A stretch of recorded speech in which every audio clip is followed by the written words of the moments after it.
Okay, I'm going to teach you guys really quick how we are going to drive momentum and make your volume at the end of the month multiply every single month. And I'm not even kidding, when Nicole taught me this, I knew it was going to work like magic, and it does. Not sure if you guys have ever been sent one of these, but these are charts for each rank. It comes in a file, so make sure you have this file. Ask your upline for help if you don't have it. Now you can either print these out, or if you have an iPad and a stylus or something like that, you can do it on the iPad. I personally prefer the iPad because it's all in one place. Just crop these down and write all over them. Next thing you're gonna do is you're gonna go to your back office and go to graphical downline. It's gonna look something like this. I did blur the names out to protect people's privacy, but this is somebody's downline on my team, and I wanna help her start charting for director. We go back to these charts. As you can see, everything is just building senior associates and team leaders.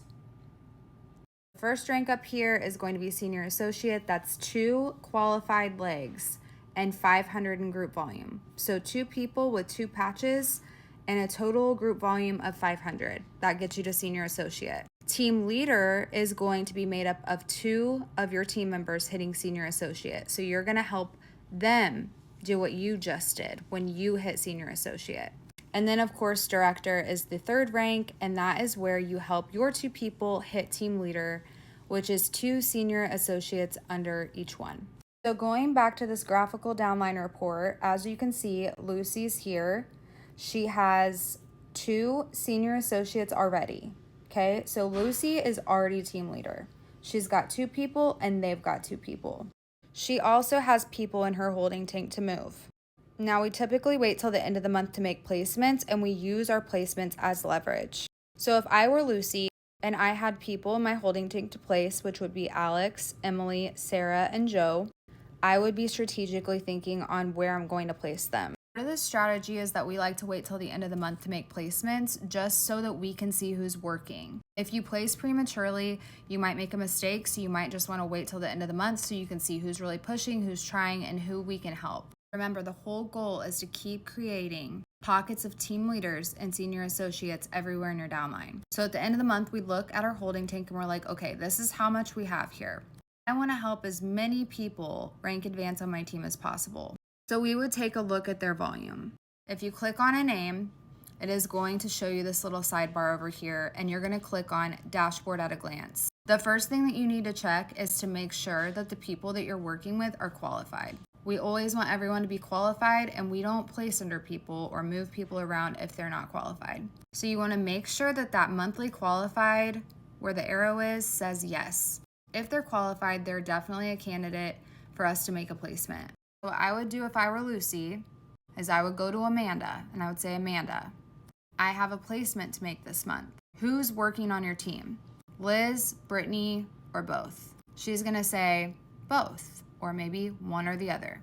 If she says both, I'm going to go to both of them and say, hey, I've got a placement to make. Do you have anyone that is interested in the business that we could get in a chat and talk to? I'm going to start tap rooting into their networks. Now this could go a couple different ways. I could either tell Liz and Brittany, hey, I got a placement to make. First person to sign up an associate is going to get my placement, and it would need to be a qualified associate.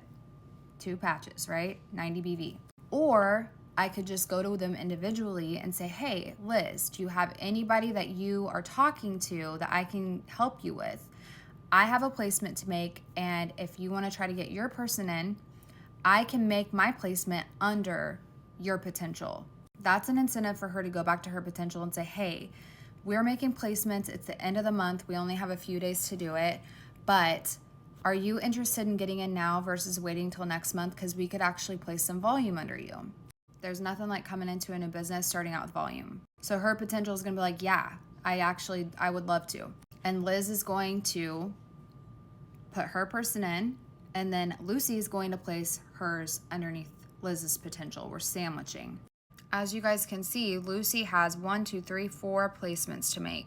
So she's going to go to Matt, Amanda, Mark, David, Liz, and Brittany and try to use those placements to help them get their own people in, which is going to multiply the volume. Either doing a team contest, whoever gets one first is going to get a placement, or saying, hey, if you get one, I'll give you one, or by saying, hey, I've got a placement to make. Do you have anyone that you would want to come in frontline to you first, and then I'll place my person under them, or sandwiching them in. This report is going to be your best friend. It's the easiest way to tell if your team's qualified. It's the easiest way to have a visual of your graphical downline. And this is the report I use every single month, especially at month end, to see who needs my help.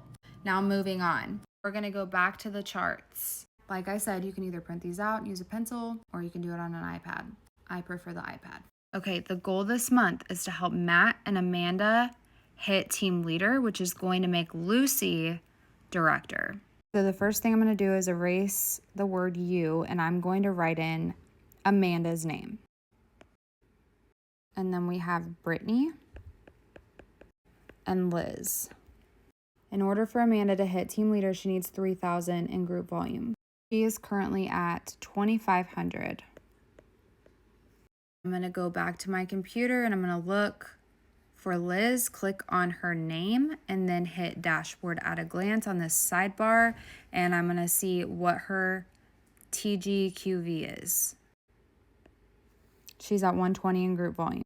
So Liz is going to need, in order to hit senior associate, she's going to need 500. Brittany's at 2,000, so she's way over 500 for senior associate. So we just need to get her 2 new associates and at 90 BV. And Liz needs 500, so she needs 2 associates who are at 90 as well, but we need to fill this deficit here. So I know that I can place Sarah and Emily here, and it will put her way over 500. Liz will be senior associate. Amanda will be well on her way to team leader. Then I'm going to move Alex and Joe under Brittany, which brings Amanda to, let's just make up a number. Okay, Amanda is now team leader. Okay, so remember, I'm Lucy. So I have to not only help Amanda hit team leader, but also Matt. So I'm going to try to see, out of all the people that I need to place, who would work best with Matt, who would work best with Amanda. We're creating little pockets of communities as we're placing. And I'm working with all of these people, all of them. So I'm going and starting down here and saying, David, who do we got? I can make a placement. Mark, who do we got? I can make a placement. So that we're leveraging the volume that we have in our holding tanks to help these people get their own people. That's how you use your holding tank as leverage. I think this is so much fun. I am not like a math person, but having a visual like this, being able to write the names down and seeing where everyone's at, map it out at the end of the month, is really going to help you give your team a visual while they're still learning. And it's also going to help you use your placements, teach your team to use their placements as leverage in order to expand the volume that you've already got and bring in more volume at the end of the month. When you start at the bottom and work your way up, it starts to catch fire and work its way up through the whole downline because everybody's benefiting.